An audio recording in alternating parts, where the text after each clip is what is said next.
कदम में लर्जा तारी हो जाता था। इतने बड़े बहादुर थे कि एक मकाम पर ईसाई हजरत सैफुल्लाह खालिद इब्ने वलीद के कत्ल का मंसूबा बना रहे थे। तकरीबन 70,000 के करीब ईसाई उस कमरे के अंदर बैठे हुए थे, उस महल के अंदर बैठे हुए थे। बादशाह भी बैठा हुआ है, उनका पोप खड़ा होता है, उनका स्पीकर खड़ा होता है और वो कांपने लगता है। कहा कि तू कांप क्यों रहा है? बादशाह बोला कभी तुझे कांपते हुए नहीं देखा। बादशाह बोला कभी तुझे लरसते हुए नहीं देखा। कहा तेरे जिस्म में ये कपकपी कैसी? तो बादशाह से उसने कहा कि इतने बड़े मजमे में मुझे हो ना हो कहीं ना कहीं मुसलमान जरूर बैठा है। उन ईसाइयों ने एक जुबान होकर के कहा था इतने बड़े मजमे में एक मुसलमान क्या मरने के लिए आएगा? कहा मुसलमान जरूर बैठा हुआ है।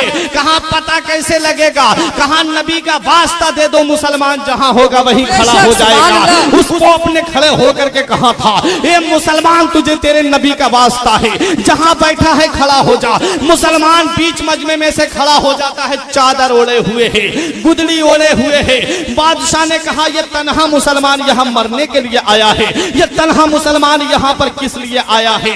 मुसलमान से कहा जरा इसे मेरे करीब लेकर के आ। मुसलमान कहता है यह हमारी शान नहीं है कि हम किसी के सामने जाएं। अरे हम अपने रब की बारगाह में झुकते हैं, जिसे झुकना है वो हमारे सामने झुके। आज मुसलमान तू गैरों के सामने झुकता हुआ नजर आ रहा है। ए मुसलमान आज तू गैरों के सामने कांपता हुआ नजर आ रहा है। वो पहले के मुसलमान थे जो नारा लगाते थे तो यहूदियों के महलों में लर्जा तारी हो जाता था। वो पहले के मुसलमान थे जिनकी आवाज सुन करके काफिर अपने घरों के दरवाजे बंद कर लेते थे। लेकिन आज तेरा ये हाल क्या हो गया कि तेरे घर के सामने अगर 100 नंबर की गाड़ी का हॉर्न बज जाए तेरी नींद उड़ जाती है। ये वजह क्या है?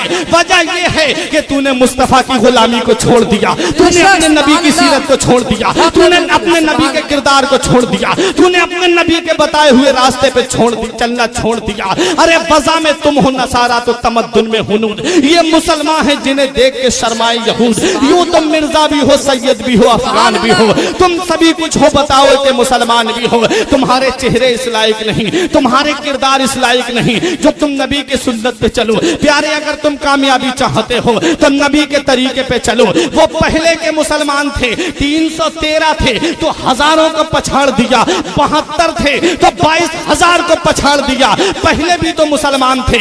इस्लाम वही है, कुरान वही है, नबी के मानने वाले वही हैं, बस तरीके बदल गए हैं, बस उसूल बदल गए हैं। वो पहले के मुसलमान थे, वो मुअज़्ज़ज़ थे जमाने में मुसलमान होकर, और हम ख्वार हुए तारीके कुरान होकर।